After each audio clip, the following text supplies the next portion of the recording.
Muy buenas tardes con todos y todas. Bienvenidos a esta nueva sesión de Encuentros con la Descentralización, Avances y Desafíos de las Políticas Nacionales de Estado. En esta oportunidad reciban ustedes el más cordial saludo a nombre de la Secretaría de Descentralización a cargo del doctor Yuri Chessman, quien les da la más cordial bienvenida. Saludamos también la presencia virtual de la señora Patricia Mercedes Jave Arias y el señor Paul Alberto Durán Villarroel, quienes son nuestros expositores del día. Hoy tenemos una sesión un poquito más larga de lo acostumbrado, debido a que contamos con dos conferencias en el marco de la difusión y aplicación de las políticas de Estado que el Gobierno Nacional viene implementando. La primera versa sobre los avances y desafíos de la Política Nacional de Modernización de la Gestión Pública al 2030, y la segunda sobre la Política Nacional de Juventud. Para tratar el primer tema está con nosotros Patricia Mercedes Jave Arias, experta en modernización de la gestión pública. Ella es magíster en gestión empresarial con especialización en gestión pública y gestión de la calidad. Con más de 20 años en el servicio al sector público, ha prestado sus servicios a la RENIEC, a la SUNAT, al programa Juntos. Actualmente presta servicios en la Secretaría de Gestión Pública, con amplia experiencia en organización, estructura y funcionamiento del Estado, gestión por procesos y simplificación administrativa. Formó parte del equipo formulador encargado de actualizar y formular la Política Nacional de Modernización de la Gestión Pública al 2030. Y precisamente ella nos presentará los alcances y desafíos de esta política tan importante en y para la gestión del país. Asimismo está con nosotros el señor Paul Alberto Durán Villarroel, economista de la Universidad Católica del Perú, con estudios en maestría y maestría en gestión públicas en la Universidad de Chile, diplomados en gestión pública, políticas públicas, planeamiento estratégico y prospectiva para el desarrollo. Cuenta con experiencia en temas de planeamiento estratégico, investigación en el sector público y privado. Ha formado parte del equipo formulador de la Política Nacional de la Juventud, y durante los últimos años viene coordinando la implementación de esta política desde la Secretaría Nacional de la Juventud, quien nos presentará los avances y desafíos de la Política Nacional de Juventud. Bienvenidos y muchas gracias a nuestros expositores. Dejamos en el uso de la palabra a Patricia Mercedes Jave, quien dará inicio a esta interesante exposición. Buenas tardes, Patricia, y bienvenida. Muchas gracias, muy buenas tardes, gracias Marina por la presentación. Bueno, reciban un cordial saludo de parte del doctor Emer Puzma Saldaña, secretario de Gestión Pública. Muchas gracias por la invitación y bueno, me ha tocado exponerles lo que es la actualización de la Política Nacional de Modernización de la Gestión Pública al 2030.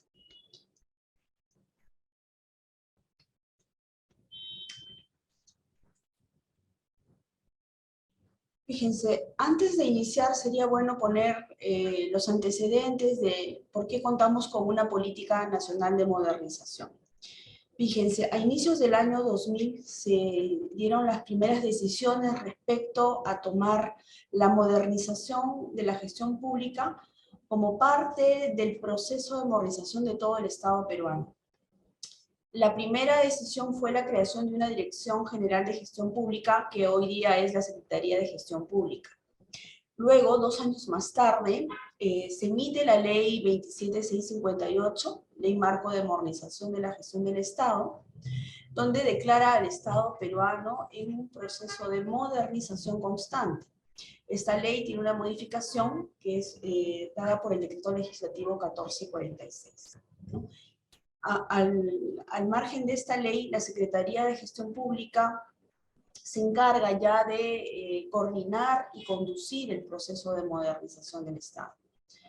Más tarde, en la ley orgánica del Poder Ejecutivo, la que conocemos como la LOPE, señala la modernización de la gestión pública como uno de los 11 sistemas administrativos, ¿no? Es un sistema administrativo cuyo conductor y ente rector es la Secretaría de Gestión Pública. Luego, en 2013, se aprueba la primera Política Nacional de Modernización de Gestión Pública, la cual estuvo vigente hasta el año 2021. Más tarde, el 2018, aprobamos con el Decreto Supremo 123 el reglamento del sistema de modernización de la gestión pública. En este sistema de modernización ya vamos materializando uno a uno los medios que forman parte de la modernización. Son los medios que van a servir para modernizar a la gestión pública. Luego, en 2019, la Secretaría de Gestión Pública emite a través de la resolución 004 los lineamientos 001 que regulan los principios de actuación para la modernización de la gestión pública. En estos principios van a encontrar algunas pautas, ¿no?, que les van a ser útiles. Estos principios, vale decir, siguen vigentes, como para tomar algunas acciones para la modernización. Y luego, este año, en el mes de agosto, después de 2 años de elaboración de la política, por fin aprobamos la actualización de la Política Nacional de Modernización de la Gestión Pública, que nos lleva hacia el año 2030, ¿no? Bueno, para iniciar una política, la Política Nacional de Modernización también es una política pública, ¿no? Y parte de la metodología que nosotros tenemos que cumplir para hacer una política nacional es primero identificar el problema público. Entonces, lo que sucedió es que la Secretaría de Gestión Pública decidió hacer una evaluación de la primera política de modernización, que era del año 2013 al 2021, para ver cuáles habían sido los avances respecto a la implementación de esta política. No obstante, teníamos mucha información respecto a cómo se iba llevando estos problemas en el sector público, ¿no? Y lo que encontramos, la coincidencia era de que los bienes, servicios y regulaciones que entrega todo el sector público a la población no cumplían con las expectativas y no satisfacían las necesidades, ¿no? Entonces, no contribuía a la creación del valor público.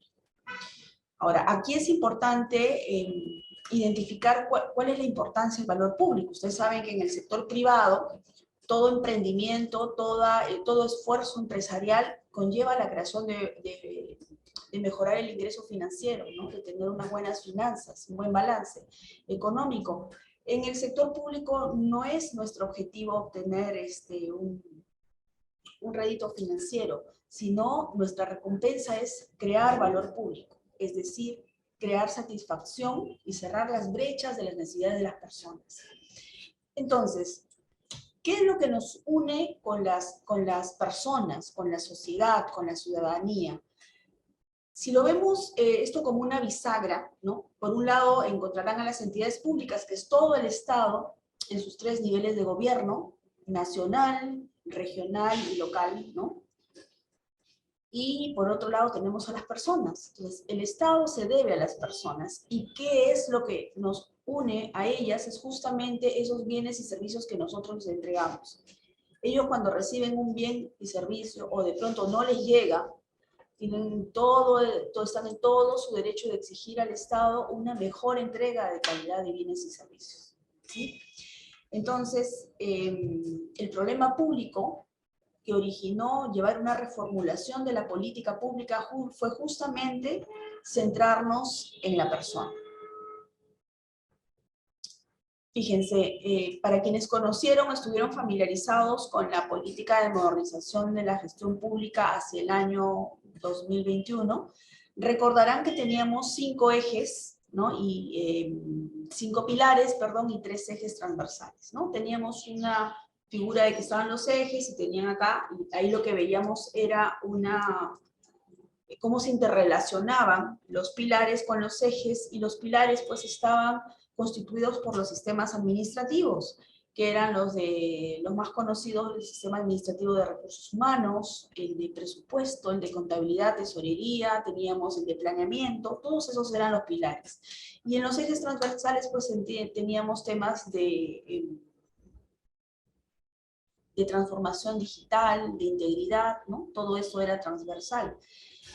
No obstante, lo que pasó es que si bien en la política de modernización que iba hasta el 2021 siempre estuvo en el centro la persona, y eso era uno de sus principios, el principio era el ciudadano, caló mucho en el modelo el esquema que justo les estoy comentando que estaba integrado por estos sistemas administrativos y funcionales.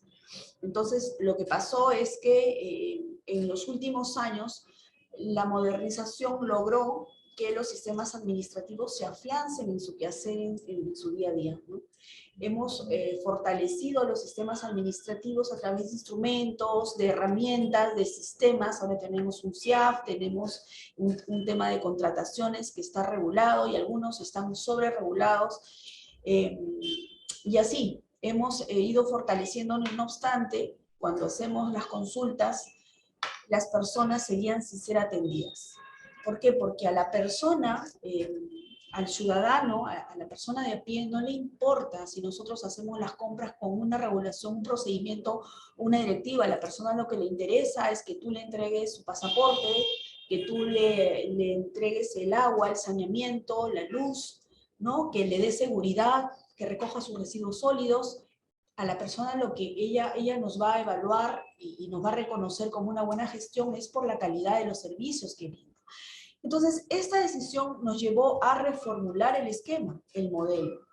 Entonces, ahora el modelo ya no se compone de los pilares y de los ejes. Ese modelo quedó ya como parte de la política que ya no está vigente. Y ahora tenemos el nuevo modelo que les estoy mostrando ahora, ¿no? Es el que tenemos a la persona en el centro de la actuación de todo el sector público, en cualquier nivel de gobierno, sea una municipalidad, un gobierno regional, un organismo público, sea un programa, un proyecto especial, un ministerio, el centro es la persona. Entonces, ¿cómo es que es nuestro nuevo modelo? Nuestro nuevo modelo consta de estos 5 componentes, ¿no? Que es una forma cíclica, y tenemos 2 componentes más que están por la parte, ¿no?, externa. Entonces, esto tenemos que aprender a leerlo como se los estoy mostrando. Si ustedes se dan cuenta, esto es como una ruedita que debe ir girando pues a nuestra derecha, ¿no? Tiene que ir girando y cada giro es un signo de que vamos avanzando, vamos mejorando. Esta ruedita no puede parar, no puede detenerse, porque recordemos que la modernización es un proceso constante de mejora que hace el Estado para el bienestar de las personas, justamente para crear el valor público. Eso es la modernización. Entonces, no tenemos que modernizar solamente a los sistemas administrativos, tenemos que modernizar a todo el sector público. Ahora, este modelo no solamente es para el CEPLAN, para la Secretaría de Gestión Pública, para Servir, para el MEF, no. Este modelo es para todos los sistemas, para todos los ministerios, para todos los niveles de gobierno, porque este modelo también es un modelo de gestión. Es como tengo que yo gestionar para poder modernizar a mi entidad, ¿no? Entonces, fíjense, este modelo responde a un análisis de causas que se hizo de acuerdo a una metodología y el resultado es cada uno de los componentes. Entonces, en el primer componente encontramos al de políticas públicas y regulaciones. Entonces, ¿qué es una política pública? No es sinónimo de política nacional. Una política pública es una decisión de gobierno. ¿Ya? Una decisión de gobierno que se materializa. Puede ser una política nacional, puede ser una regulación, puede ser una ley, puede ser una simple decisión, una acción de reforma. Eso es una política pública. Entonces, entre las causas encontramos que las políticas públicas no estaban bien formuladas. Encontramos políticas nacionales cuyos servicios no llegaban a las personas, que habían llenado por llenar. Encontramos similitud de problemas en diferentes instancias. Y esta labor no solamente fue hecha por la Secretaría de Gestión Pública, sino comentarles que participaron entidades de todo el gobierno, participaron gobiernos regionales, municipalidades, organismos públicos, participamos todos, tuvimos unos talleres virtuales porque nos encontramos con la pandemia. Entonces los talleres fueron virtuales, pero se hizo un trabajo arduo para encontrar toda esta casuística de que justamente las políticas públicas no respondían a las necesidades de las personas. Entonces dijimos, ok, el primer componente tiene que ser una buena política pública y regulación. Entonces yo cuando haga mi gestión de modernización, tengo que partir de conocer bien cuál va a ser el problema público que yo quiero atacar, y que obviamente el problema que yo quiero atacar tiene que estar dentro de mis competencias y funciones como entidad, y ver qué decisión voy a tomar. Si necesito regular, si soy una municipalidad, de pronto tendré que dar una ordenanza, si soy un ministerio, una resolución ministerial, o ya veré cómo lo regulo, una directiva. En fin, el primer componente y el modelo es mirar el problema público y ver cuál es la mejor decisión que voy a tomar, y también revisar si al respecto, si nos vemos como un sector educación, sector salud, ya hay decisiones de otras instancias, ¿no? El siguiente componente es la estrategia de intervención. Entonces, de nada va a servir mi decisión si yo no tengo una buena estrategia para abarcar. Y fíjense, esto yo lo voy a explicar mejor con un ejemplo. A ver, en la parte de la estrategia, el modelo de gestión para la modernización que les estoy mostrando apuesta por la coordinación interinstitucional. Tenemos que tener una coordinación permanente entre entidades y entre diferentes instancias de gobierno. Me refiero al gobierno local y regional. Les voy a contar algo que pasó, que es real, como para que vean cuál es la importancia de tener una buena estrategia. Fíjense, hacia el año 2005, el MINSA inició una campaña muy fuerte de lo que era la vacunación a las personas y a campañas de prevención del cáncer cervical en mujeres, ¿no? Entonces, se fijaron las metas y empezaron a hacer sus equipos itinerantes, porque empezaron a irse a las comunidades nativas, porque habían datos de que había mujeres de que estaban muriendo de cáncer en comunidades nativas, porque obviamente ellos no les llegan, no tienen una posta, no tienen un hospital, no tienen dónde ir, entonces había que llevar el servicio ahí. La decisión, la política era buena, yo tenía que cubrir y cerrar esa brecha, pero ¿qué creen que pasó? Salen de Bagua una mañana, salen los médicos, las enfermeras que vacunan y el personal técnico. Llegan a una comunidad nativa, una comunidad indígena ahí, y estas personas fueron asesinadas por los mismos pobladores. Cuando días más tarde este equipo itinerante no llegaba a su base, llamaron, ¿no? para averiguar qué pasaba, y nadie daba respuesta, nada respondía por ellos. Tuvieron que ir a ver qué había pasado y encontraron pues, que los habían asesinado. Cuando hicieron las investigaciones, lo que ocurrió es que los pobladores habían dicho de que habían sido ofendidos porque habían osado tocar a sus mujeres. Habían hecho estos exámenes ginecológicos que son de rutina, y aquí estamos acostumbrados, pero allá no. Entonces se vieron ofendidos, y también porque vacunaron en contra de su voluntad a sus niños. Ellos no querían que los vacunen, no les preguntaron, y bueno, ellos optaron por quitarles la vida a estas personas. Entonces, ahí yo les digo, ¿qué pasó? Vamos a preguntarnos qué pasó.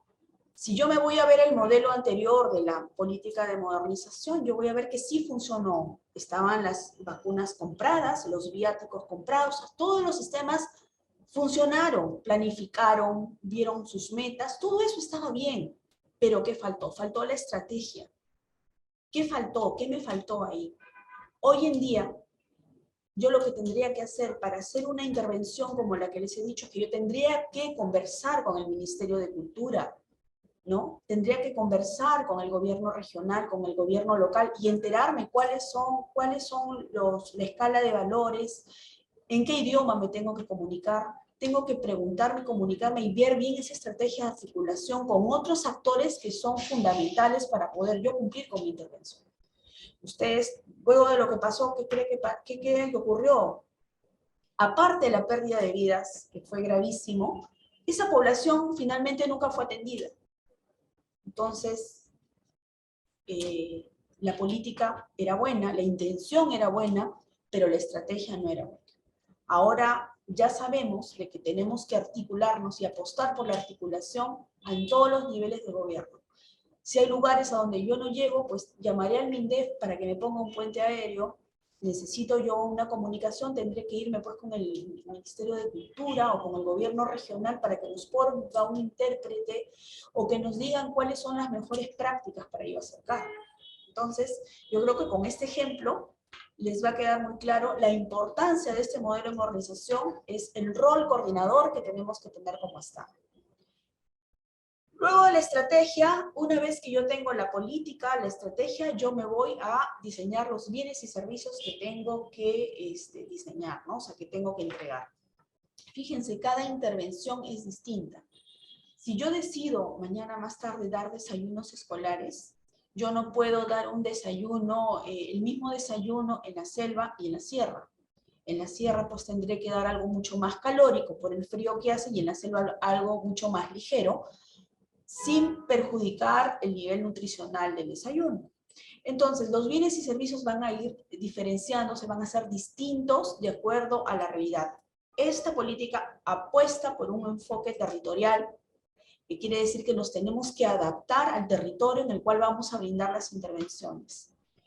Por el enfoque territorial, pero sobre todo por el enfoque de derechos humanos, en el cual están incluidos el enfoque de género, el enfoque intergeneracional, porque tenemos también que ver a nuestros mayores, el enfoque intercultural. Todos estos enfoques son parte de los principios de la política.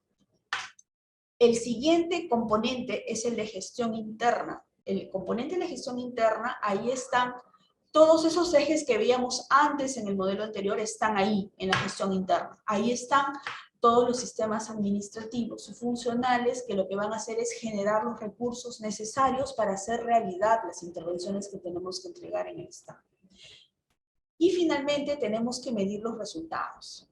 Esto es de pronto la parte más difícil, porque si hay algo que encontramos cuando hicimos la evaluación de la política de modernización fue que no medimos, no tenemos una cultura de evaluación y de medir los resultados. Ahora, la recomendación de este modelo de gestión es que se preocupen por medir resultados, y si vamos a medir resultados tenemos que tener indicadores claros, metas claras, y ver si realmente esta decisión que está en el primer componente, con la estrategia, los bienes, la gestión interna, han generado los resultados que yo esperaba, ¿sí?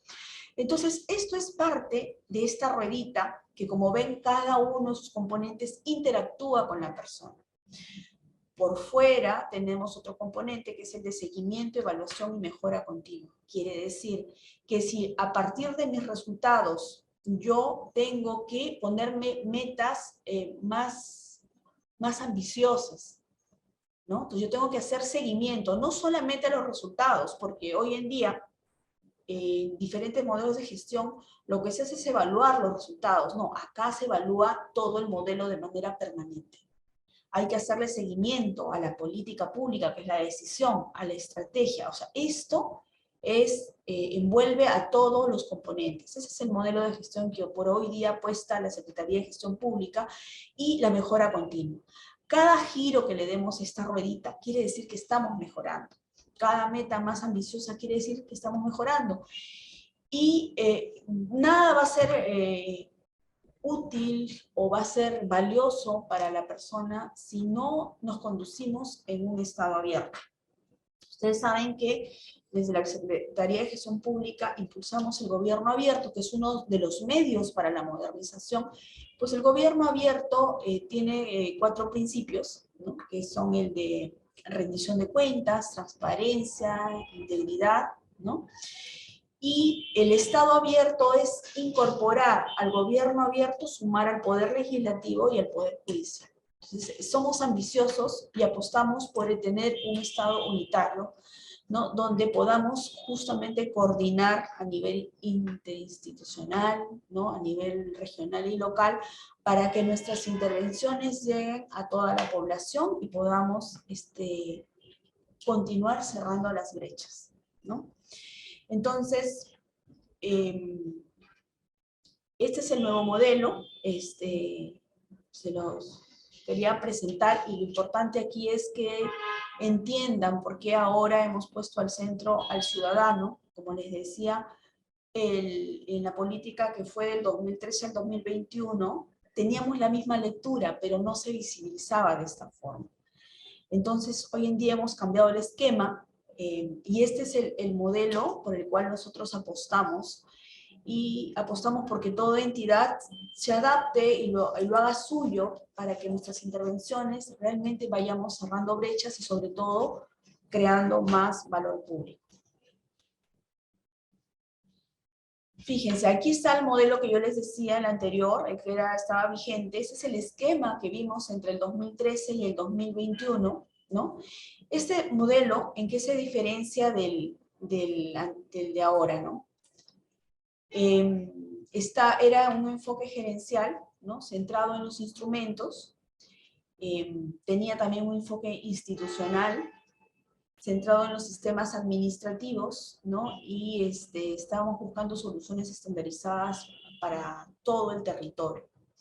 Este enfoque, si bien es cierto, ya está afianzado, o sea, ¿qué quiere decir? Que el que hayamos cambiado de modelo no quiere decir que esto vaya a desaparecer. Esto ya quedó, ya se construyó, hemos avanzado bastante en lo que es sistemas administrativos y algunos funcionales, esto ya está bien cimentado, entonces ahora es momento de dar el siguiente paso.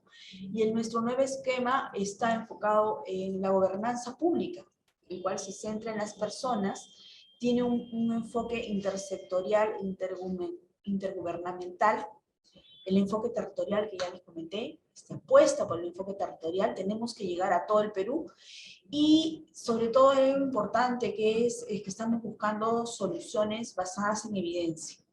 Cada resultado, cada decisión que nosotros vayamos a tomar tiene que tener evidencia comprobada. No puede ser que sigamos tomando decisiones desde los escritorios aquí, en un ministerio en Lima, o en nuestro gobierno regional en nuestra oficina, sino que tenemos que tener evidencia sobre datos estadísticos, no solamente eso, experiencia de las personas que brindan el servicio, escuchar a la persona. Todo eso constituye evidencia para que yo pueda diseñar mejor mis intervenciones, los bienes, los servicios, y si es que se necesitan regulaciones, ¿sí? Esas son las diferencias sustanciales que hay. Reiterar que este modelo que ven en la política del 2013 al 2021 no es que haya desaparecido, como les digo, eso ya está bien cimentado, y esos pilares que están allí y los ejes transversales pues se van a seguir desarrollando a cargo de sus diferentes entes rectores. El pilar del planeamiento pues sigue a cargo del CEPLAN. Ellos seguirán dando instrumentos, como ente rector seguirán dándonos pautas, guías, la mejor asistencia técnica, la mejor forma de hacer nuestro planeamiento, y así en las diferentes materias que conformaban los pilares de la política que estuvo vigente hasta el 2021. Fíjense, ¿qué nos trae esta política de modernización al 2030? Tenemos solamente 4 objetivos prioritarios como política. El primer objetivo es garantizar políticas públicas que respondan a las necesidades y expectativas de las personas en el territorio. Es decir, las decisiones que vayan a tomar nuestras entidades, los diferentes niveles de gobierno, tienen que estar basadas en evidencia. Entonces tenemos que estar orientados a cubrir las necesidades, cerrar brechas y generar valor público. El segundo objetivo es mejorar la gestión interna en las entidades públicas. ¿Saben por qué? Nosotros hicimos una encuesta hace un par de años, hicimos una encuesta a todos los servidores públicos, no todos, a los que quisieron participar, porque estuvo abierta la encuesta bastante tiempo y fue abierta. Aquel gestor que estaba en cualquier entidad de gobierno entraba, la llenaba, y bueno, nosotros hemos sistematizado las respuestas y encontramos como un común de todos, que los propios sistemas administrativos significaban a veces un obstáculo para hacer bien nuestro trabajo. De pronto, algunas están muy sobreregulados, algunos procedimientos directivas muy complejas, ¿no? Entonces, nuestro segundo objetivo obedece a ello, responde a ello, ¿no? A mejorar la gestión interna de las entidades públicas, a que nosotros como sistemas administrativos, en el caso de nosotros de modernización, estamos orientados a hacer herramientas, mejorar nuestros sistemas, poner al servicio a todas las entidades mecanismos, instrumentos para que hagan mejor su trabajo, para que lo hagan de una manera mucho más rápida, no tan compleja, siempre estar acompañándolos para que hagan, por ejemplo, un reglamento de organización de funciones, un TUPA, ¿no? Una regulación, una buena regulación. Estamos orientados a eso, a ayudarlos de los sistemas administrativos a que todas las entidades mejoren su gestión interna y esos recursos se enfoquen a los procesos del negocio, es decir, a generar más bienes y servicios. El tercer objetivo es fortalecer la mejora continua en el Estado. Como les dije, el mismo modelo ya nos lleva a esa ruedita que tiene que seguir girando hacia la derecha. Cada giro quiere decir una mejora. Tenemos que fortalecer la mejora continua. Tenemos que apostar por la innovación, por mejores servicios, por la investigación. Solo así vamos a poder brindar mejores servicios de calidad a las personas. Tenemos que mejorar desde nuestra gestión interna y que ésta se refleje también en lo que vamos a entregar al ciudadano. Y nuestro cuarto objetivo es garantizar un gobierno abierto que genere legitimidad en las intervenciones públicas. Lo que queremos es participación ciudadana, que es otro de los principios, que hacer partícipe a las personas de las decisiones que tomen el Estado. Yo le tengo que preguntar a mi vecino, le tengo que preguntar a la persona que le voy a entregar ese desayuno, a la persona a la que voy a vacunar, a la persona que yo voy a atender en un hospital, le tengo que preguntar qué necesita, qué le parece lo que le estoy entregando, ¿no? ¿Qué es lo que le falta? ¿Qué le gustaría? Tengo que interactuar con la persona. Las personas tienen que participar de las decisiones del Estado. Tenemos que también trabajar y conducirnos con integridad. Todos los servidores públicos, y eso está desde la Ley de Modernización del Estado, tenemos que conducirnos con integridad, con ética, ¿no? Transparencia, tenemos un marco normativo en lo que es transparencia, ¿no? Tener nuestra información al alcance de todas las personas. Cuando quieran una información, ahí está, la tienen que solicitar. Entonces, apostamos por garantizar un gobierno abierto que genere legitimidad en las intervenciones, en todas las intervenciones del Estado. Tenemos que estar ahí para responder cuando una persona quiera conocer qué hacemos, rendir nuestras cuentas y todo de manera muy transparente. Entonces, esos son los 4 objetivos de la política que esperamos cumplir hacia el 2030 con la participación de todo el sector público, porque la política no solamente es para la Secretaría de Gestión Pública, es para todo el sector público. Entonces, ¿cuál es nuestra visión? ¿Hacia qué apostamos? Que al 2030 vamos a contar con bienes, servicios y regulaciones de calidad, ¿no? ¿Y qué es calidad? Es aquello, un servicio o un bien que tiene un atributo que satisface a las personas, que cubre sus expectativas, que soluciona su problema. Eso es calidad, ¿no? Entonces, queremos contar con bienes, servicios y regulaciones de calidad que logren resultados de política pública basada en evidencia y que atiendan las necesidades de las personas de manera oportuna y eficiente. ¿Por qué? No me puedo pasar la vida tratando de hacer el producto más perfecto que a mí me parezca que más necesita cuando ya llega demasiado tarde. Una vacuna tiene su oportunidad, hay que entregarla en el momento que se necesita. Un medicamento tengo que entregarlo. Un desayuno tiene su horario de servirse, ¿sí? Eficiente es que tenemos, ustedes saben que en el sector público los recursos son escasos.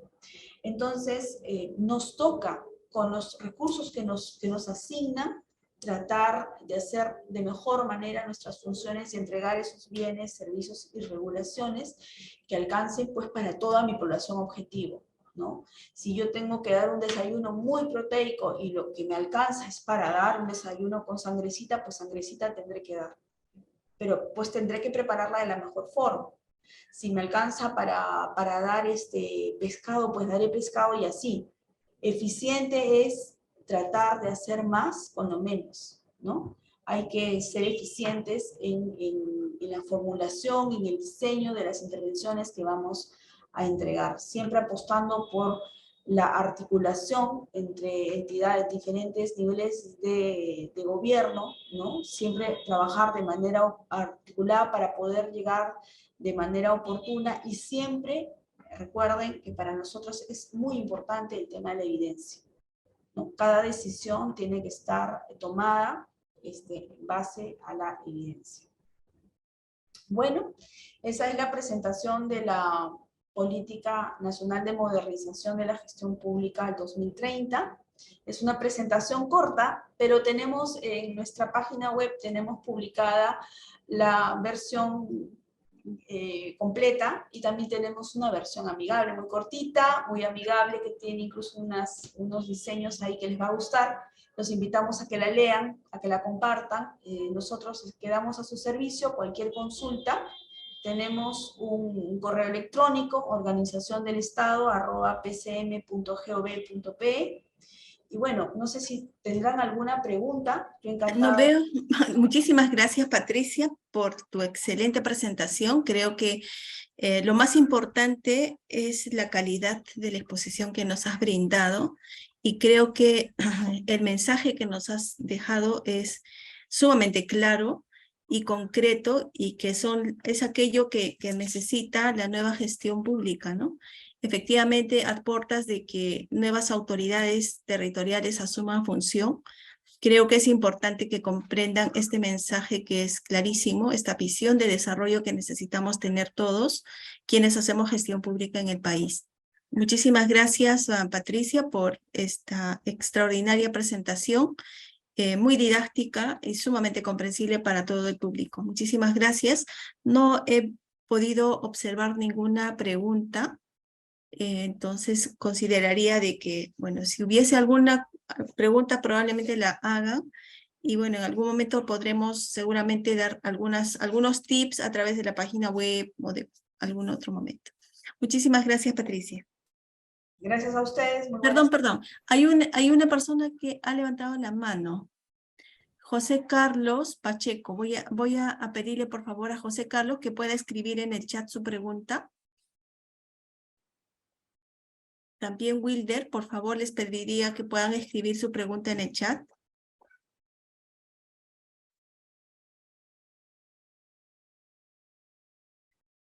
Aquí está, vamos a ver. Dice, ¿dónde podríamos encontrar un repositorio de herramientas? Dice Wilder. Patricia. Un repositorio de herramientas, nosotros te podría decir las herramientas que tiene la Secretaría de Gestión Pública. Tenemos diversas guías prácticas, tenemos lineamientos y bueno, están colgadas en nuestra página web.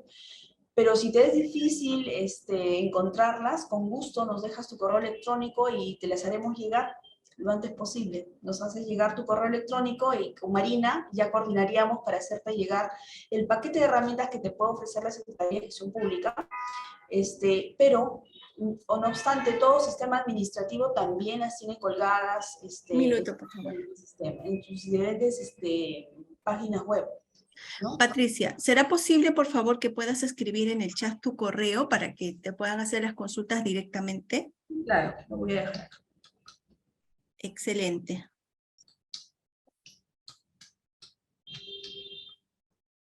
Perfecto, ahí tenemos, ahí está, pjave@pcm.gov.pe. Ese es el correo de Patricia, está en el chat, por favor, si todos lo pueden observar y tomar nota para comunicarse con ella. Seguramente habrá muchas preguntas que ella va a poderles dar respuesta. Igual está su otro correo, organizaciondelestado@pcm.gov.pe.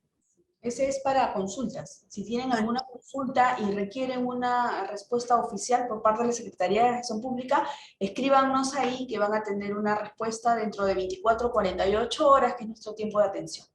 Perfecto. Muchísimas gracias. No tenía conocimiento de que tenían ese canal de atención y en todo caso, organizaciondelestado@pcm.gov.pe al servicio del ciudadano. Muchísimas gracias, Patricia, una vez más. A todos y a cada uno de ustedes por haber escuchado a Patricia. Vamos a dar pase a nuestros compañeros para que Paul Alberto pueda hacerse cargo de la exposición de la Política Nacional de Juventud. Bienvenido, Paul Alberto.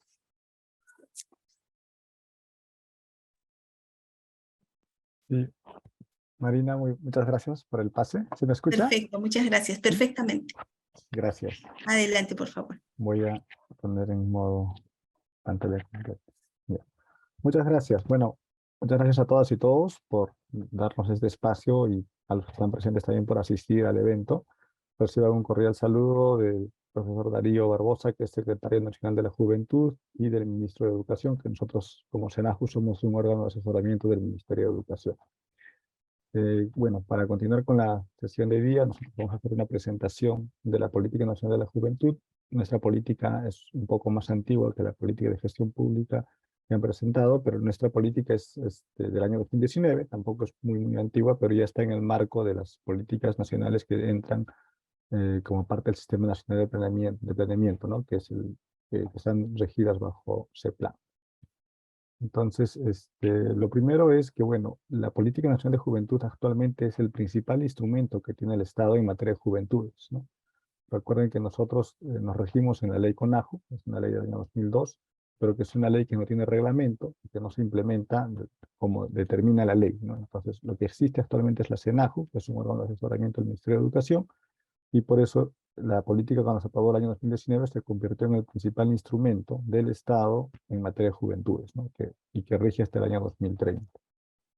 Como les comenté, estas políticas están aprobadas en el marco del Sistema Nacional de Planeamiento, es decir, su metodología de elaboración está sujeta, ¿no?, a lo que plantea ese plan, a la propuesta de ese plan, y además forma parte de este sistema, ¿no?, en el que tenemos el Plan Estratégico de Desarrollo Nacional, que es el plan nacional, y que actualmente se ha aprobado un plan en julio de este año y que va hacia el año 2050. Entonces tenemos ahí un plan nacional. Luego vienen las políticas nacionales como la Política Nacional de Juventud, ¿no? Nuestras políticas definen objetivos y definen servicios.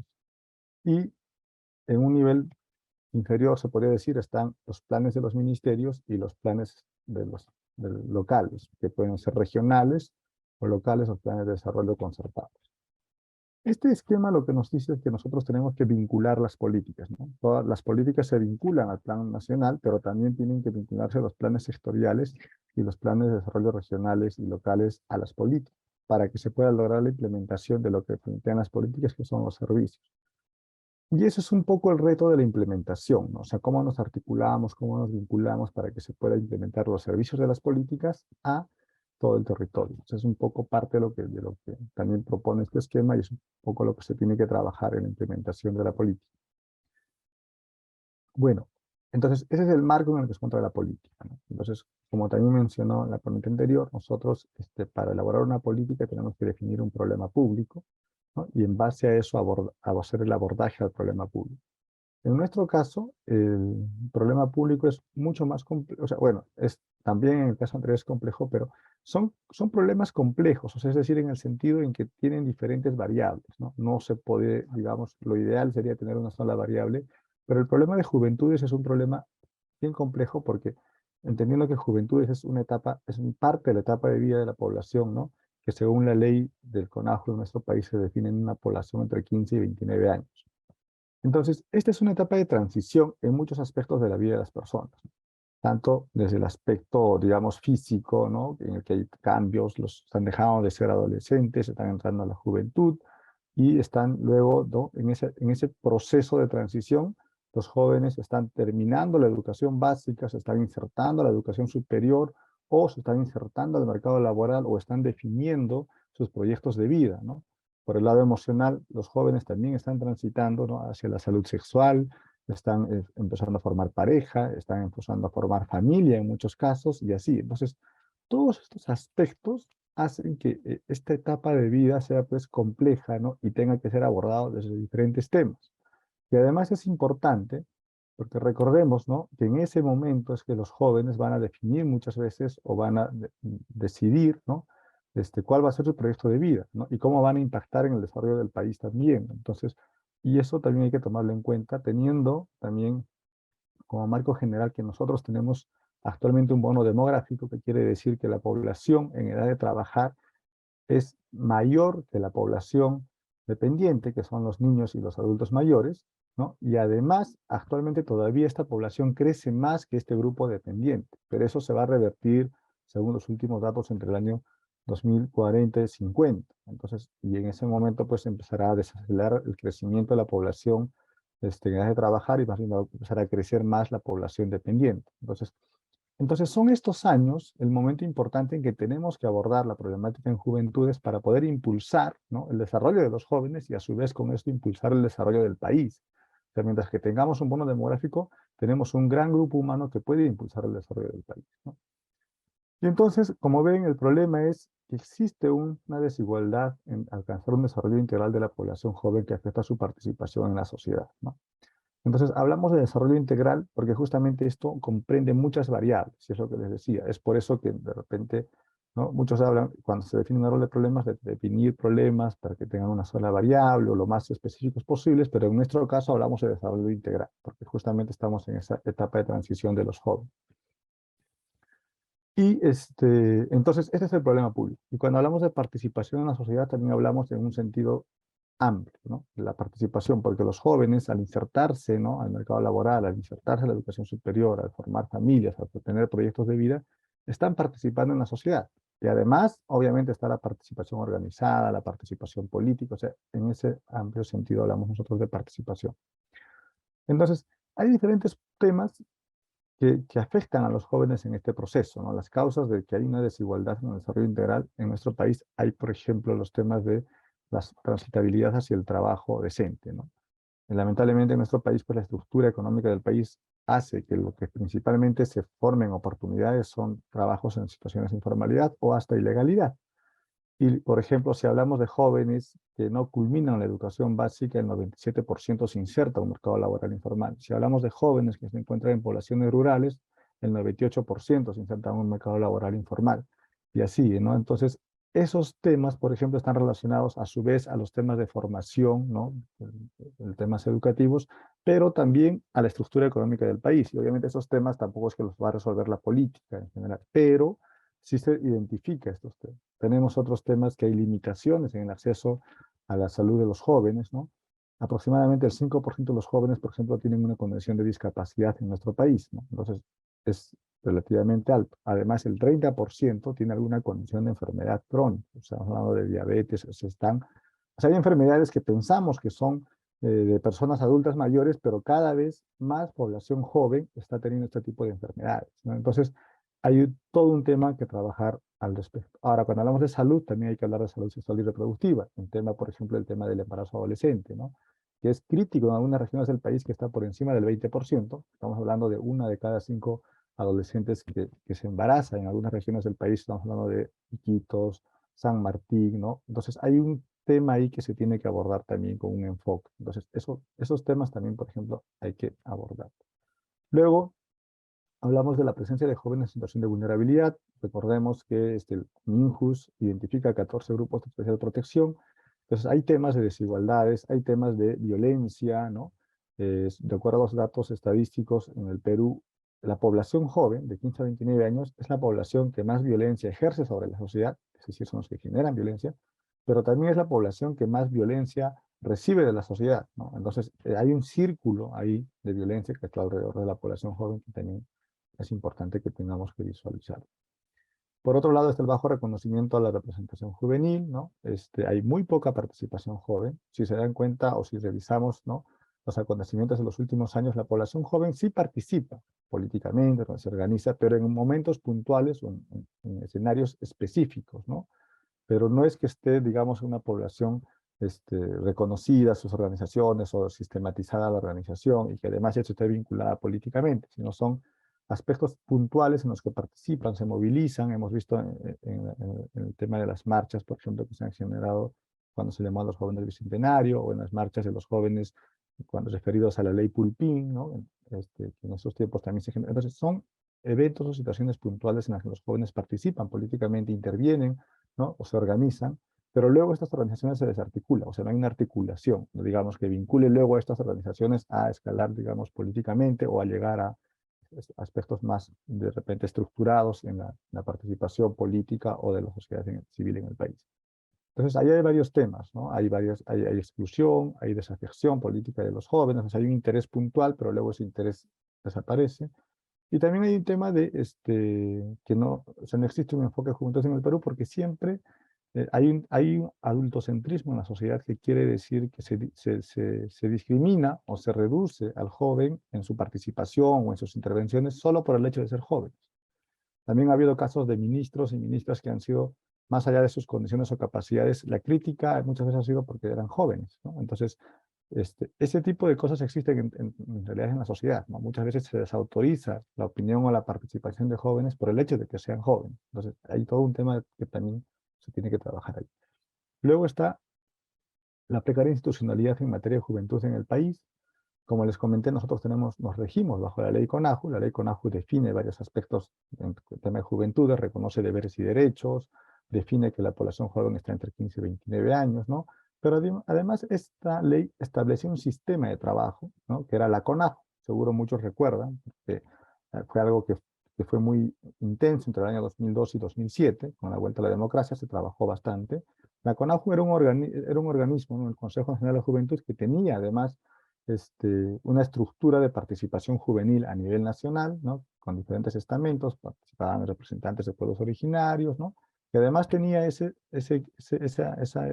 forma de participación, tenía otra estructura que permitía identificar a grupos representativos de jóvenes y para poder sentarlos con ministros de algunos sectores para poder conversar y para elaborar políticas en materia de juventud, ¿no? Y además tenía un organismo técnico, ¿no? Que es lo que ha sobrevivido, se podría decir, de ese aparato que se ha convertido en la CENAJU actualmente, ¿no?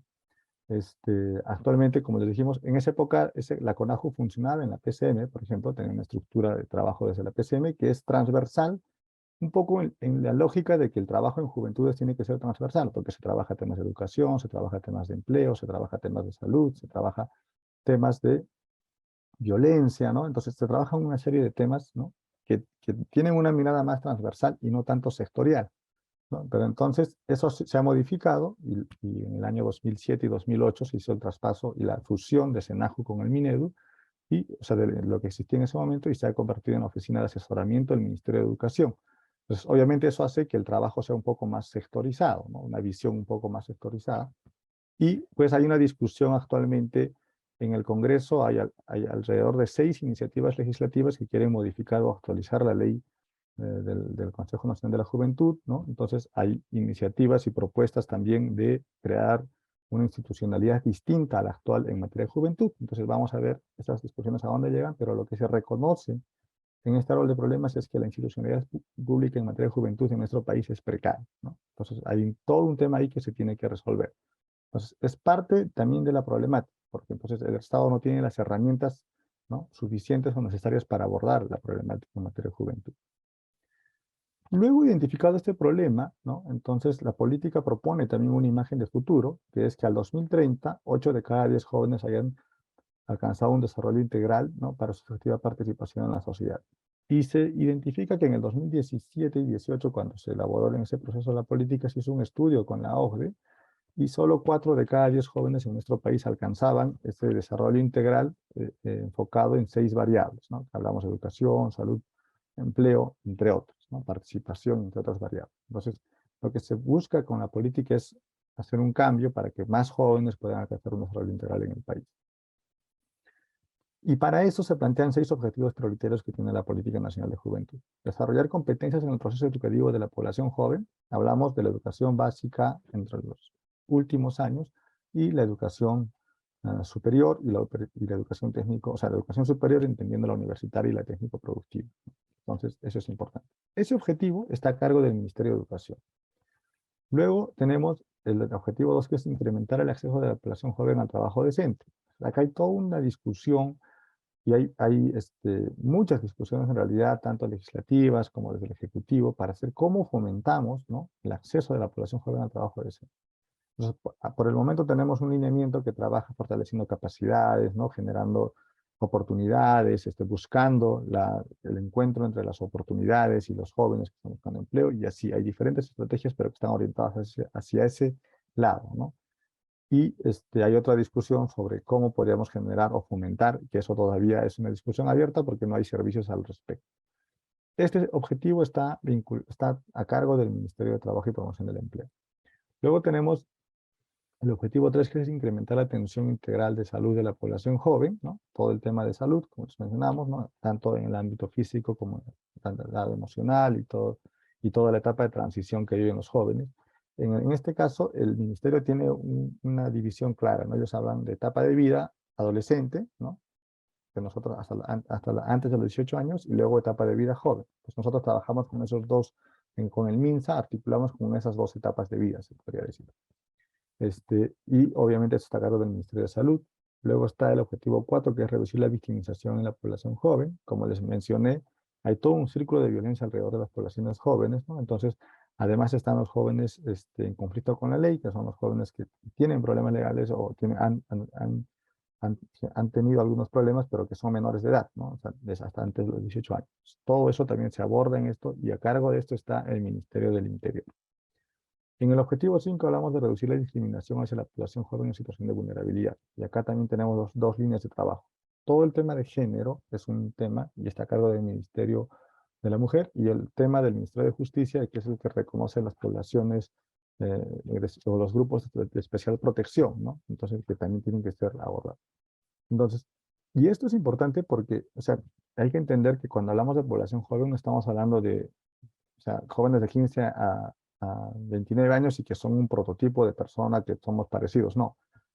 Tan diverso como es el país y tan complejo como es el país, así de diverso y complejo también es las poblaciones jóvenes, ¿no? Tenemos grupos de especial protección, tenemos, por ejemplo, jóvenes indígenas, pueblos, o de pueblos originarios, jóvenes que hablan una lengua materna distinta al español, jóvenes afroperuanos, jóvenes LGTBI, o sea, diferentes grupos de jóvenes que enfrentan diferentes problemas, y el problema es que sus derechos son vulnerados por estar en esa situación o por tener una condición o una característica o una ubicación en el territorio. Entonces, eso se aborda en este objetivo.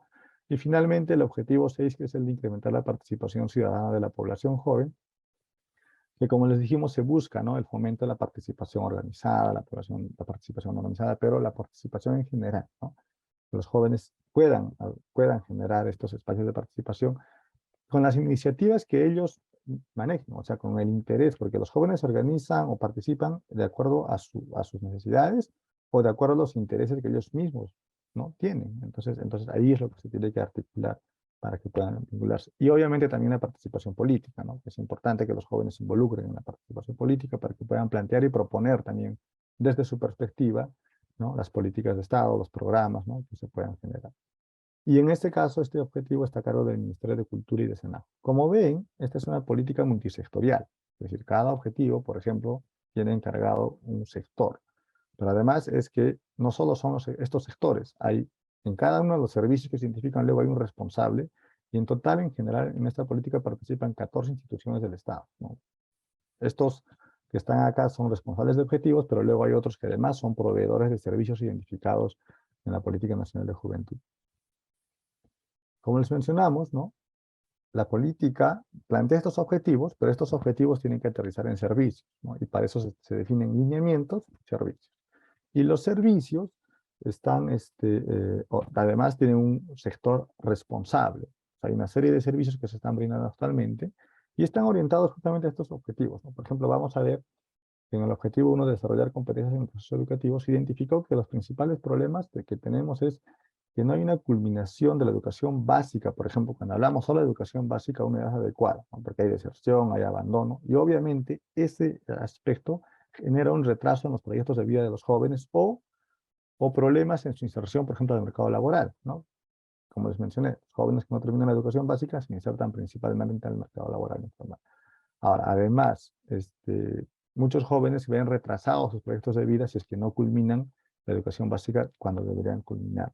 Entonces, por eso el primer lineamiento es desarrollar mecanismos para la culminación oportuna de la población joven en la educación básica. Y ahí tenemos servicios orientados principalmente a poblaciones rurales, que es donde más problemas se tienen.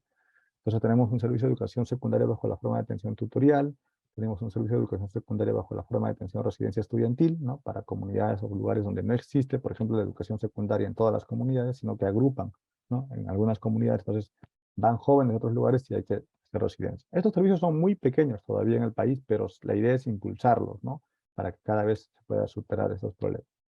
Además, tenemos el servicio de educación bajo la forma de atención intercultural bilingüe, para todos aquellos que tienen una lengua materna distinta al español. Y el servicio de educación básica alternativa, que es para los que no culminaron, ¿no?, la educación básica en el momento adecuado, indicado, entonces puedan culminarla igual en algún momento insertamos este servicio. Por ejemplo, ese es un lineamiento con sus servicios. Luego tenemos otros lineamientos, no voy a leer todos obviamente porque sería extenso, pero igual, como también la política está colgada en la página web de SENAJU, pueden revisarla, ¿no?, de acuerdo al interés que cada uno tenga sobre algún punto o aspecto puntual de la Política Nacional de Juventud. El otro aspecto o el otro lineamiento es, por ejemplo, y como vieron acá, todo es a cargo del MINEDU, ¿no?, porque el MINEDU obviamente es el ente rector en la educación básica. El otro lineamiento es el desarrollar competencias en la educación básica para la gestión de proyectos de emprendimiento económico y social. Esto es un poco para articular desde la educación básica, ¿no?, la formación de los jóvenes para que se puedan insertar en el mercado laboral. Recordemos que en nuestro país solo el 30% de los jóvenes que egresan de la educación básica se insertan en la educación superior. 70%, ¿no?, de alguna manera busca oportunidades o se inserta en el mercado laboral. Entonces hay todo un tema, una población grande ahí que está en esa situación. Y el tercer lineamiento es el de incrementar el acceso de la promoción y la culminación en la formación técnico-productiva y la educación superior de la población joven. Este tercer lineamiento está orientado a la educación superior. Y acá aparecen otros actores como el MINCETUR, por ejemplo, que tiene un servicio educativo de formación técnica en turismo, que está en algunas regiones nomás, pero que es un servicio importante y que también es parte de la política. Luego están los servicios de educación superior técnico-productiva, que están a cargo del Ministerio de Educación. Y luego está PRONAVEG, por ejemplo, ¿no?, que tiene sus servicios, que si bien es parte del Ministerio de Educación, pero tiene sus servicios diferenciados. Ahora, hay un tema acá que también es importante ir mencionándolo en el tema de descentralización. No todos los servicios se articulan, digamos, de manera descentralizada. Algunos sí, como los servicios educativos, por ejemplo. ¿Quiénes participan para brindar el servicio? Desde el Ministerio de Educación hasta la Dirección Regional de Educación o la Gerencia Regional de Educación, hasta la UGEL, la Unidad de Gestión Educativa Local, la institución educativa, ¿no?, y los directores y profesores que brindan el servicio. O sea, hay una cadena ahí, ¿no?, de quienes brindan el servicio. Por ejemplo, estos servicios bajo la forma de atención tutorial o la atención intercultural bilingüe tienen eso, están de alguna manera descentralizados y se tiene que articular a ese nivel. Pero hay servicios como PRONAVEG, por ejemplo, que si bien tienen presencia en el territorio, no es que las regiones o los gobiernos regionales tengan incidencia, por ejemplo, en las decisiones que tome PRONAVEG para cómo va a implementar sus becas en cada territorio, sino se define desde la oficina central y luego se hace la presencia en el territorio, o se identifica poblaciones específicas a las cuales se quiere, poblaciones vulnerables, ¿no?, sobre las cuales se quiere impactar con el programa, por ejemplo. Ahora, el MINCETUR también tiene su servicio de educación técnico-productiva, pero es un servicio que lo maneja directamente desde el MINCETUR con convenios en algunas regiones del país. Son Lima, Trujillo y Cusco, si no me equivoco. Entonces, por ejemplo, ¿por qué les menciono esto? Porque luego cuando hablemos de implementación de servicios hay que tomar en cuenta esa complejidad. Cada servicio de los 39 de la política es particular en su implementación. Entonces hay que trabajar servicio por servicio. Algunos, como les dije, hay que hacer toda la cadena para ver cómo llega el servicio a la población objetivo y en algunos casos más bien es una oficina central y se trabaja en ese sentido.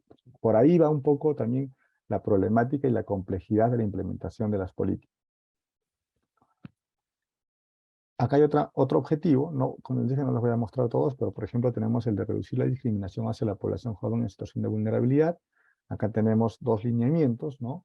El primero está orientado al tema de género, como les dije, implementar estrategias para la atención de la población joven afectada por la discriminación de género, ¿no? Y luego está el de implementar estrategias de orientación, formación y prevención de la discriminación hacia los jóvenes en situación de vulnerabilidad. Y ahí tenemos también varios servicios. Acá en el primer lineamiento, los servicios son del MIM principalmente y son relacionados al programa Aurora. Y en el segundo sí tenemos más actores. Tenemos al Ministerio de Cultura, que tiene el servicio de orientación y acceso a la información para prevenir la discriminación étnico-racial. Tenemos a nosotros, a la SENAJU, como en el Servicio de Asistencia Técnica para la incorporación de medidas de protección a favor de los jóvenes en situación de vulnerabilidad. Y el MINJUS con su Programa Nacional de Enseñanza Legal para la Inclusión, PRONELIS, ¿no? Entonces, ahí como se dan cuenta van apareciendo otros actores, ¿no?, otros proveedores de servicios. Entonces, más o menos un poco eso es cómo está compuesta la Política Nacional de Juventud. Y obviamente acá igual, los servicios, cada uno es particular en su implementación, ¿no? Entonces, eso es un poco ahora lo que les voy a comentar. Entonces, yo les voy a hacer un ejemplo de cómo más o menos se van implementando los servicios de la política, pero los que están a cargo de SENAJO, porque con nosotros hay todo un tema todavía pendiente de trabajo con los otros sectores, pero que sí se están implementando, pero todavía no están, digamos, articulados como debería ser. Por ejemplo, el servicio 614 es un servicio que se llama Fortalecimiento de Capacidades Organizativas en Jóvenes, que está a cargo de la SENAJO, ¿no? Este servicio tiene tres componentes. Trabaja encuentros nacionales, regionales y nacionales, ¿no? Entonces, los cuales son procesos de consulta sobre políticas, planes o programas que se vinculan con la población joven. Se hacen encuentros en todas las regiones. En los últimos años, por el tema de la pandemia, se han hecho encuentros macrorregionales, agrupando a 3, 4 regiones, ¿no? Y trabajando con ellos. Entonces, ¿quiénes se reúnen en esto? Son jóvenes, ¿no? Para discutir y realizar las políticas en materia de juventud, los programas o los proyectos que se tengan en materia de juventud. Y luego se hace un encuentro nacional. Por ejemplo, este año el encuentro nacional se va a realizar la primera semana de diciembre, ¿no? Donde van a venir jóvenes de todo el país, pero se va a volver a hacer presencial después de 2 años, ¿no? Donde van a venir jóvenes de todo el país y van a discutir y analizar algunos aspectos relacionados al tema de juventud. Luego está el fortalecimiento de capacidades para la participación, en el cual se hacen cursos, ¿no? Hay un curso que se llama Agentes de Cambios, se hacen diferentes cursos y capacitaciones para fortalecer las capacidades de los jóvenes, para fortalecer los proyectos que ellos tengan, ¿no? O las iniciativas también, que les hace un poco de acompañamiento, digamos, si tienen iniciativas, si tienen algunos emprendimientos, ¿no? Para ir viendo que puedan tener más información, más herramientas y de alguna manera tener un trabajo sistematizado. Y luego está el registro de organizaciones juveniles, ¿no? Entonces, eso es un servicio, por ejemplo, ¿no? Entonces, como ven, inclusive el servicio no solo tiene un aspecto, sino tiene componentes, o sea, tiene diferentes aspectos de cómo se va a implementar. Luego está el servicio 2.1, que es el servicio de asistencia técnica para la creación, conformación e implementación de espacios de participación. Y acá tenemos un servicio que también es importante porque se da en todas las regiones del país, ¿no? Es establecer los consejos regionales de la juventud, es la primera etapa, el corejo, ¿no? Actualmente en todas las regiones hay corejos, ¿no? Lo que se ha modificado con la política de los corejos es que los corejos tengan procesos democráticos de elección de sus representantes y ir desapareciendo un poco la figura que existía antes, que eran designados por los funcionarios públicos o por las autoridades que gobiernen en ese momento en la región. Entonces, eso se ha ido desapareciendo y se está cambiando en las nuevas ordenanzas que sean democráticamente elegidos. Pero luego la idea es que se tengan que establecer los consejos provinciales de la juventud, que es ir un poco más allá, pero también se hace más complejo el trabajo porque obviamente a nivel provincial es mucha más la cantidad y finalmente a nivel distrital, ¿no? Los consejos distritales de la juventud. Entonces se está trabajando en implementar estos espacios. La idea sería tener ya todo el sistema completo, pero actualmente no tenemos este sistema, donde que se pueda trabajar consejos distritales, los consejos distritales puedan articular con los consejos provinciales y a su vez los consejos provinciales con los corejos y se puede tener así un poco la participación juvenil sistematizada y ordenada y que funcione como un sistema, ¿no? Que sería un poco lo ideal. Entonces, esto también está en proceso y como les mencioné, ¿no? Se va yendo con los corejos, se está trabajando también con algunos CPJs y con algunos CDJs, ¿no? De acuerdo un poco más a la iniciativa que existe en los territorios también. Con los corejos es como que la primera etapa que se impulsa fuertemente desde SENAJO y luego con algunos espacios territoriales de acuerdo a las iniciativas que ellos tengan. Luego está el servicio de asistencia técnica, el servicio 523, que es de asistencia técnica para la incorporación de medidas de protección a favor de los jóvenes en situación de vulnerabilidad. Pues acá también tenemos otros componentes. Por ejemplo, tenemos el curso para funcionarios de gobierno regional. Cada año va generando diferentes cursos, ¿no? Orientados a funcionarios, ¿no? Para trabajar la política, la implementación de la política, pero además para hablar de la promoción y defensa de los derechos de los jóvenes, para fortalecer capacidades en ese tema. Ahora, el tema ahí que tenemos es que hay alta rotación de funcionarios en los gobiernos regionales, que tenemos que ir siempre volviendo a empezar como que desde el principio y explicar nuevamente la política, explicar todo y ir aterrizando luego en los aspectos centrales, ¿no? Ese es uno de los temas. El otro tema es que la institucionalidad pública en materia de juventud no propone una normativa de trabajo de juventudes a nivel regional o local. Entonces, en ese sentido es que muchas veces es un poco más de la iniciativa o el impulso que le dé la autoridad de turno en cada territorio para que se pueda hacer un trabajo más intensivo en juventudes, ¿no? En algunos, o sea, no están obligados a hacerlo. Esa es otra dificultad que tenemos ahí. Luego se trabaja en este tema del enfoque juventud. Lo que se está trabajando son lineamientos para la transversalización del enfoque de juventud en el país, ¿no? Para la gestión pública, para poder impulsar un poco este enfoque, porque lo que se tiene que abordar es entender un poco el tema del trabajo con juventudes, porque si hacemos programas pensando que los jóvenes son un individuo único o un prototipo en el país, pues no se va a llegar a trabajar realmente para impulsar su desarrollo, sino hay que entrar a la complejidad del trabajo de juventudes, ¿no?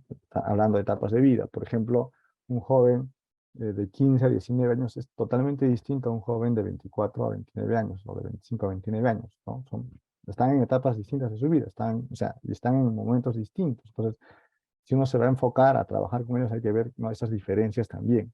Igual, ¿no? No es lo mismo trabajar con jóvenes que están en situación de vulnerabilidad que con jóvenes que de repente están más bien en situación de generar emprendimientos, de promover, ¿no?, actividades que están en otra lógica, o jóvenes organizados, ¿no? Entonces, hay una variedad de temas ahí que se tienen que abordar. Luego está el curso de formación de defensores y defensoras jóvenes, que son cursos de fortalecimiento de capacidades para jóvenes, ¿no? Se ha trabajado con jóvenes de universidades interculturales en el país, ¿no? Que tenemos varias universidades interculturales. Se ha trabajado con jóvenes de los representantes de los consejos nacionales de la juventud, con jóvenes representativos de poblaciones vulnerables y así, ¿no? Se va trabajando con grupos de jóvenes para fortalecer esas capacidades. Y finalmente está Senajo Escucha. Senajo Escucha es una plataforma por webinar en la que se van tratando diferentes temas que afectan a los jóvenes, ¿no? Esto surgió con el tema de la pandemia para poder abordar temas de la salud mental, temas también de asuntos legales que enfrentaban los jóvenes, para dar un poco de asesoría y orientación en ese sentido, ¿no? Entonces, como ven, también este es otro servicio y también tiene su complejidad para implementar.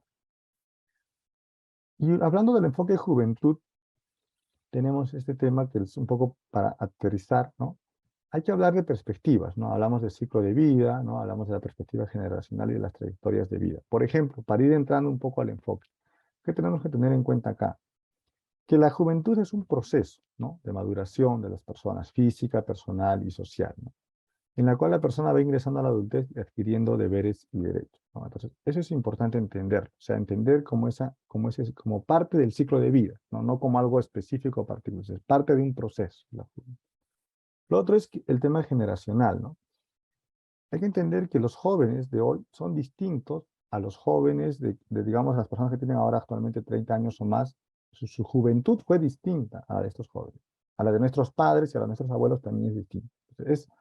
Depende bastante de su generación. Ha cambiado la forma de comunicarnos, ha cambiado la forma de organizarnos, ha cambiado muchos aspectos. Entonces, y obviamente también ha cambiado la forma de ver el mundo, ¿no? Hay cosas que ahora les importan a los jóvenes que probablemente hace 30 o 40 años no les importaban a los jóvenes de ese momento. Entonces, está marcado esta etapa de esta generación o de cada generación de jóvenes, sus valores, expectativas y horizontes de vida están condicionados por los procesos históricos que ellos viven, ¿no?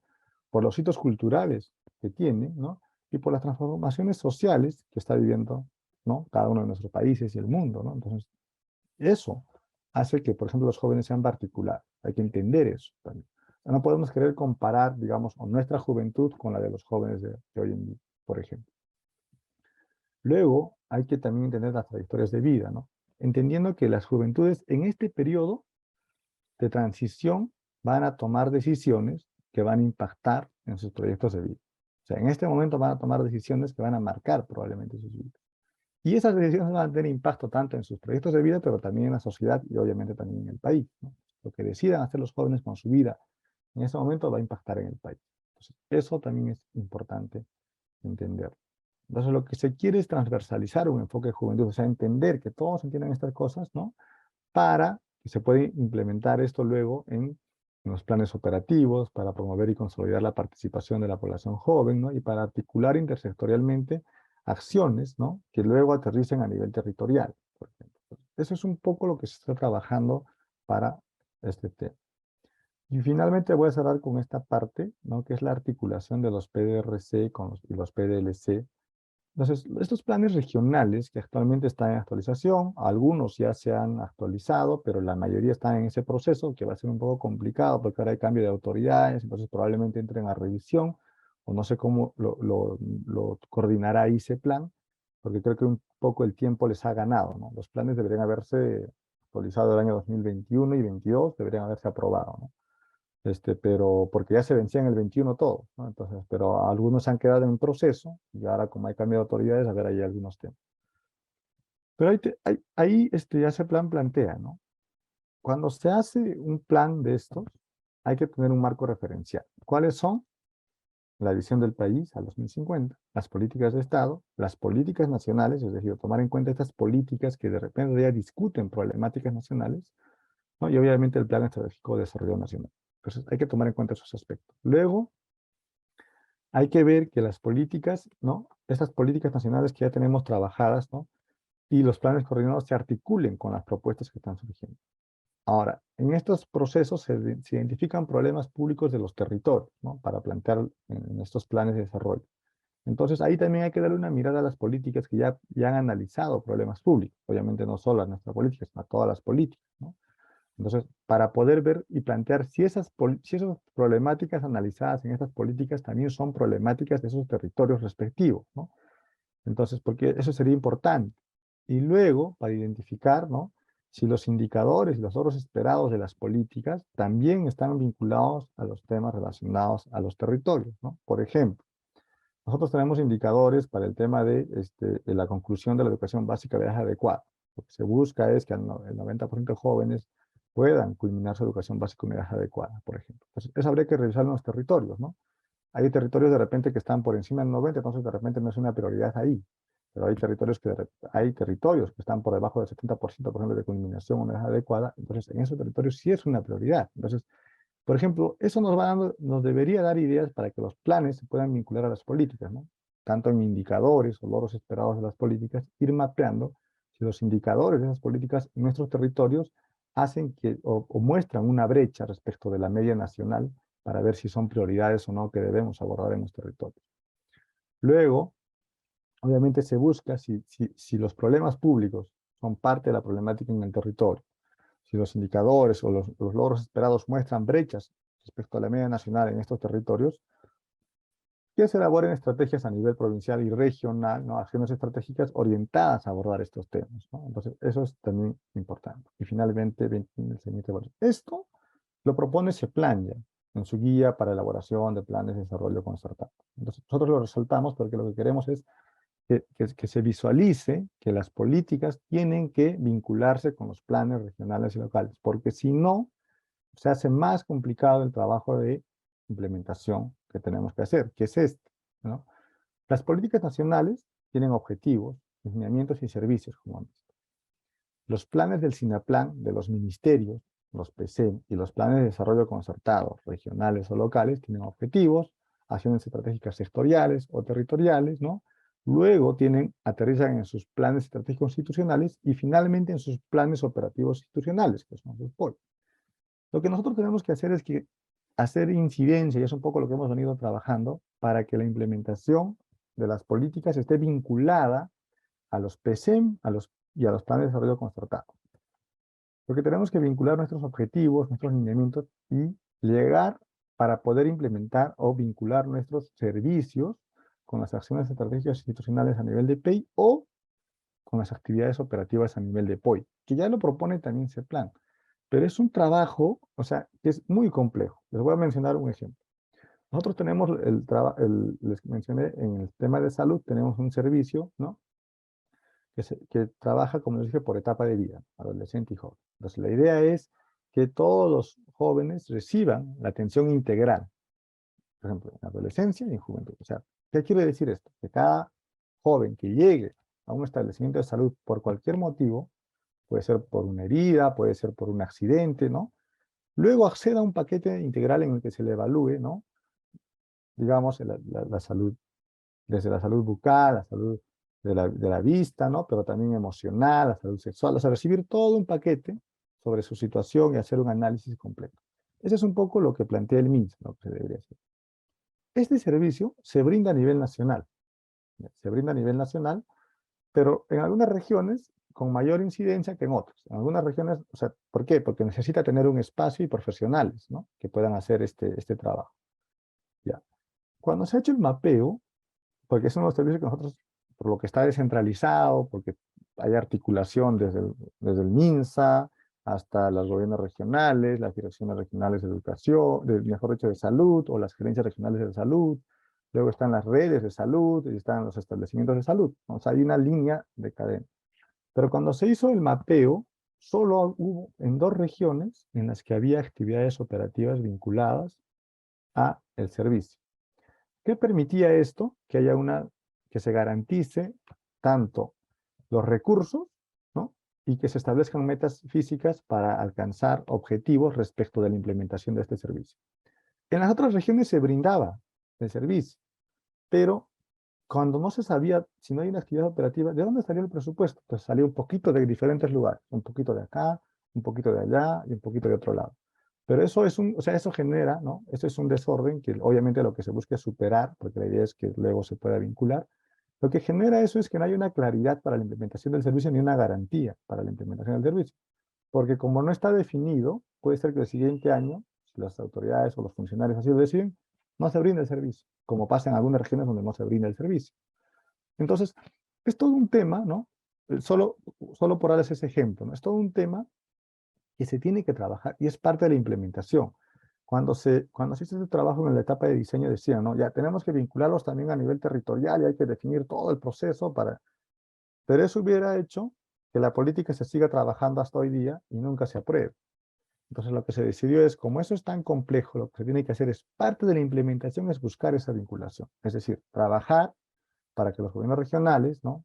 Quienes se identifiquen como porque no todos los servicios son prioridad de todos los gobiernos regionales, pero quienes identifiquen las prioridades en cada territorio, trabajar para que se pueda llegar a este punto, en el que se puedan definir actividades operativas y se pueda definir presupuesto, ¿no? Y metas físicas sobre el alcance de objetivos para la implementación de los servicios.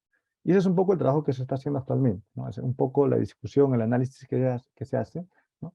Pero ahora se va a tener que retomar porque con el cambio de autoridades siempre hay cambio de prioridades en los gobiernos regionales. Entonces, y cambio de funcionarios y todos estos cambios. Entonces, el próximo año hay un trabajo intenso, ¿no? En los primeros meses para primero vincularnos, o sea, articular con las autoridades electas y luego buscar este tipo de vinculaciones que aterricen en instrumentos, ¿no? Que es a nivel de PIPOI finalmente, donde se va a vincular. Pero obviamente necesitamos este marco general que son los planes concertados, ¿no? En los territorios, que se identifiquen, que se vinculen, que se incluyan las políticas.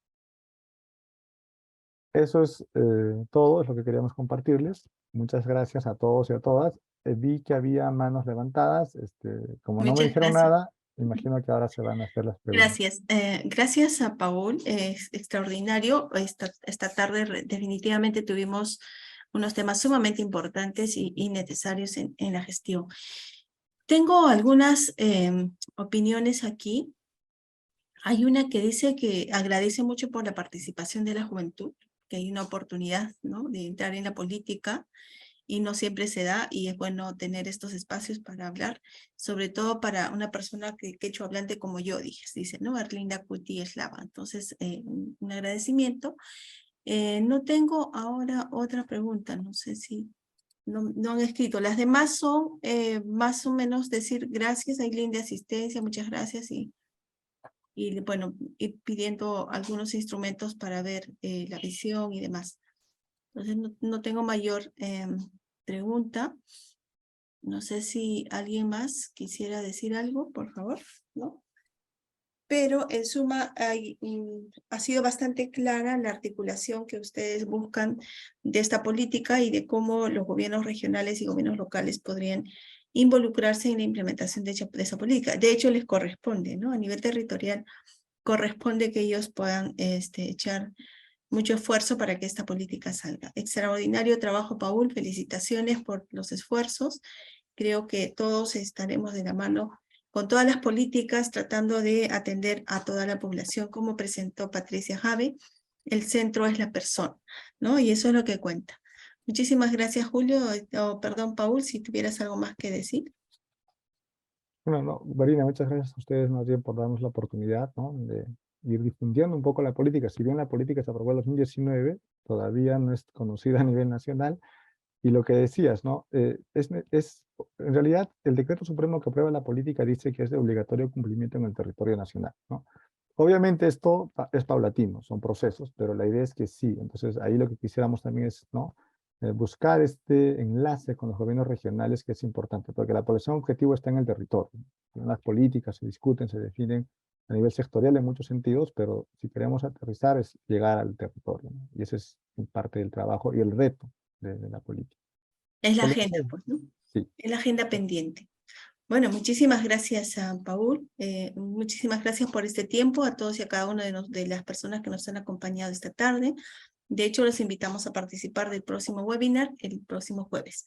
Muchas gracias, Paul, y si tienes interés para participar, este video va a estar grabado y está en la página web de la Secretaría de Descentralización en el link del Observatorio Nacional de la Descentralización. Entonces, y si no, igual me escribes y te pasamos los links, porque todos los jueves tenemos webinars, conferencias como esta a través del observatorio y la página web de la Secretaría. Buenas noches y muchas gracias. Buenas noches, muchas gracias. Hasta Cuídense. la próxima semana. Siempre con el pueblo. Gobierno del Perú.